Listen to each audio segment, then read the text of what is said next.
അതായത് +2 ഈ കാണുന്ന പോലെ നോൺ സയൻസ് പഠിച്ചവർക്കും ഇനി കേരള PSC സ്റ്റാഫ് നഴ്സ് തസ്തികയിലേക്ക് അപേക്ഷിക്കാം കേട്ടോ. DME സ്റ്റാഫ് നഴ്സ് എക്സാമിനേഷൻ കഴിഞ്ഞു. നമ്മുടെ ഒരുപാട് കുട്ടികൾക്കൊക്കെ അതിന്റെ ഷോർട്ട് ലിസ്റ്റ് ചെയ്ത് വന്നിട്ടുണ്ട്. നന്നായിട്ട് എക്സാം അറ്റൻഡ് ചെയ്ത് കഴിഞ്ഞാൽ നിങ്ങൾക്കൊക്കെ ഈ പറയുന്ന ഒരു സ്റ്റാഫ് നഴ്സ് എന്ന തസ്തികയിൽ നിങ്ങൾക്ക് പ്രവേശിക്കാൻ കഴിയും. Hi all, welcome back to Edus academy. So ഞാൻ ഇന്ന് നിങ്ങളുമായിട്ട് ഷെയർ ചെയ്യാനായിട്ട് ഉദ്ദേശിക്കുന്നത് ഒരു വളരെ സന്തോഷകരമായിട്ടുള്ള ഒരു വാർത്തയാണ് കേട്ടോ. അതായത് വളരെ സന്തോഷകരമായ വാർത്തയാണ്, അതുകൂടാതെ തന്നെ വളരെ ഇമ്പോർട്ടന്റ് ആയിട്ടുള്ള ഒരു കാര്യം കൂടെയാണ്. ഇതുവരെ നമുക്ക് കേരള PSC സ്റ്റാഫ് നഴ്സ് ആയിട്ട് നമുക്ക് ജോയിൻ ചെയ്യണമെങ്കിൽ +2 നമ്മൾ ബയോളജി സയൻസ് പഠിക്കണം എന്നുള്ള ഒരു നിബന്ധന ഉണ്ടായിരുന്നല്ലേ. പക്ഷേ അതിൽ ചെറിയൊരു അപ്ഡേറ്റ് ഇപ്പോൾ വന്നിട്ടുണ്ട്. ചെറിയ അപ്ഡേറ്റില്ല, അത്യാവശ്യം വലിയ ഒരു അപ്ഡേറ്റ് തന്നെയാണ്. അതായത് +2 ഈ കാണുന്ന പോലെ നോൺ സയൻസ് പഠിച്ചവർക്കും ഇനി കേരള PSC സ്റ്റാഫ് നഴ്സ് തസ്തികയിലേക്ക് അപേക്ഷിക്കാം കേട്ടോ. അതിനുള്ള നിയമന നിരോധനം ഇതുവരെ ഉണ്ടായിരുന്നത് കേരള PSC ഇപ്പോൾ നീക്കിയിരിക്കുകയാണ്.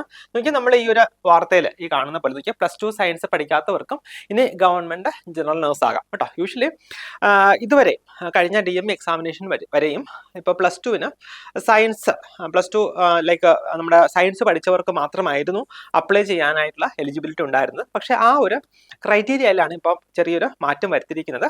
+2 സയൻസ് ഇതര വിഷയങ്ങളായിട്ടുള്ള ഹ്യൂമാനിറ്റീസ്, കൊമേഴ്സ് ഒക്കെ പഠിച്ച് അതിനുശേഷം ജനറൽ നഴ്സിംഗ് പൂർത്തിയാക്കിയവർക്ക് സർക്കാർ സർവീസിൽ ജോലി ലഭിക്കുന്നതിനുണ്ടായിരുന്ന തടസ്സം നീക്കിയിരിക്കുകയാണ്.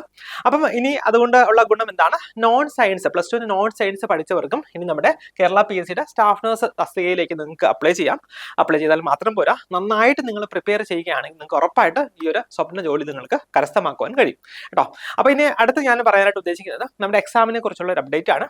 DME സ്റ്റാഫ് നഴ്സ് എക്സാമിനേഷൻ കഴിഞ്ഞു. നമ്മുടെ ഒരുപാട് കുട്ടികൾക്കൊക്കെ അതിന്റെ ഷോർട്ട് ലിസ്റ്റ് ചെയ്ത് വന്നിട്ടുണ്ട്. ഇനി വരുന്ന ദിവസങ്ങളിൽ അവർ ഇന്റർവ്യൂ ഒക്കെ അറ്റൻഡ് ചെയ്യും അല്ലേ. സോ ഇനി നമ്മൾക്ക് കേരളത്തിലാണ് നിങ്ങൾ വർക്ക് ചെയ്യാനായിട്ട് താല്പര്യപ്പെടുന്നത് എങ്കിൽ ഈ പറഞ്ഞ സയൻസോ നോൺ സയൻസോ പഠിച്ചവരായിക്കോട്ടെ, ജനറൽ നഴ്സിംഗോ അതിന് മുകളിലേക്കുള്ള BSCയോ MSCയോ ഒക്കെ പഠിച്ചു കഴിഞ്ഞവർക്കും ഈ പറയുന്ന പോലെ ഇനി അടുത്ത ഒരു ഓപ്പർച്യൂണിറ്റി വരുന്നത് DHS സ്റ്റാഫ് നഴ്സ് തസ്തികയാണ് അല്ലേ. സോ DHSന്റെ നോട്ടിഫിക്കേഷൻ യൂഷ്വലി നമ്മൾ പ്രതീക്ഷിക്കുന്നത് ഈ വർഷം അവസാനത്തേക്കാണ്, 2026 അവസാനത്തേക്ക് അതിന് നോട്ടിഫിക്കേഷൻ ഉണ്ടാകും. നോട്ടിഫിക്കേഷൻ ഉണ്ടായി ഒരു 6 മാസത്തിനുള്ളിൽ എക്സാമിനേഷൻ ഉണ്ടാകും. അപ്പൊ നമുക്ക് കൃത്യമായിട്ട് പറഞ്ഞാൽ ഒരു 1.5 വർഷം നമുക്ക് പഠിക്കാനായിട്ടുണ്ട് കേട്ടോ.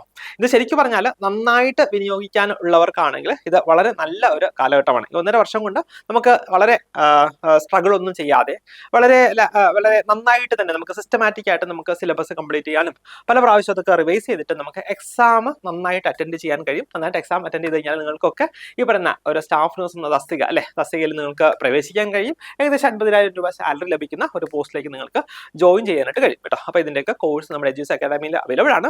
നിങ്ങൾക്ക് ജോയിൻ ചെയ്യാൻ താല്പര്യമുണ്ട് എന്നുണ്ടെങ്കിൽ നിങ്ങൾ സമയം വേസ്റ്റ് ആക്കാതെ എത്രയും പെട്ടെന്ന് എൻറോൾ ചെയ്യുക. നന്നായിട്ട് പഠിച്ചു തുടങ്ങുക. പഠിച്ചാൽ മാത്രം പോരാ, നന്നായിട്ട് പഠിച്ച് നിങ്ങൾക്ക് എത്രയും പെട്ടെന്ന് ജോലിയും ലഭിക്കണം കേട്ടോ. അപ്പോൾ ആ ഒരു ഇന്റൻഷനോട് കൂടി നിങ്ങൾ പഠിക്കുക. എല്ലാവർക്കും ഓൾ ദി ബെസ്റ്റ്.